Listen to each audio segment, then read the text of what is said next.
Battery sagging was not the only problem I experienced during the first BOX test flight.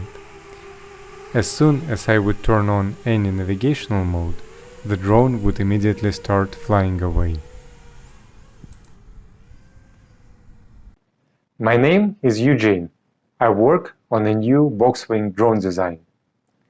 I will talk about the drone itself in some future videos. Today, let me tell you about the navigational system failure that you've just seen. It turns out that the number one reason why an FPV drone navigation fails are magnetic fields and electromagnetic interference around high current wires. Apparently, this is my case. Let's check it. This is BOX HEX in configuration for the first flight. Right here on top is GPS with magnetometer, and right next to it is VTX antenna.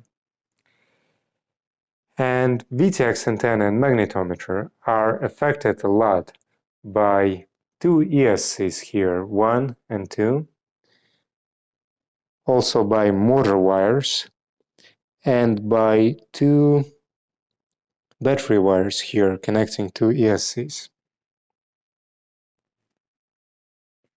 Also note that most of the wires here are not twisted. Magnetometer has been calibrated. Let's turn the power on and see what's going on with interference.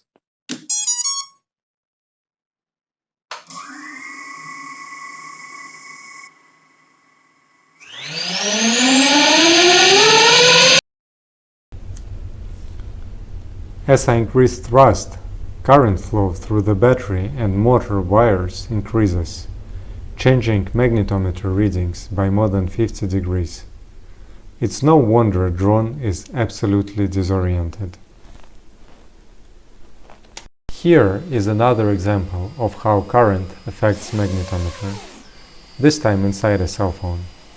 Note how it immediately changed the direction of a compass app. There are many ways to reduce the impact of electromagnetic fields on electronics, from designing a system to minimize current density to shielding wires and various components. But the two easiest and the most suitable options for a homemade drone are moving affected parts further away from the source of interference and twisting signal wires. A magnetic field intensity decreases exponentially with the distance. Moving a magnetometer just 15 mm further away from ESC and battery wires may help a lot. Twisting signal wires helps to reduce electromagnetic interference on a signal. This is why Internet cables are twisted. There are many great videos explaining how it works. I will have a link on the one I liked in the description. Let's do these two easy modifications and check the results.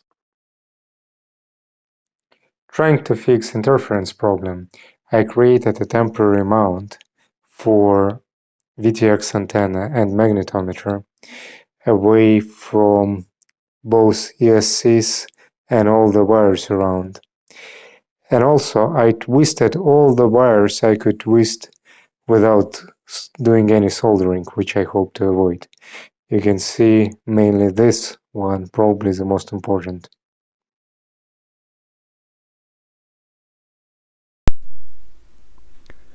While thrust is already on 100%, magnetometer readings barely changes.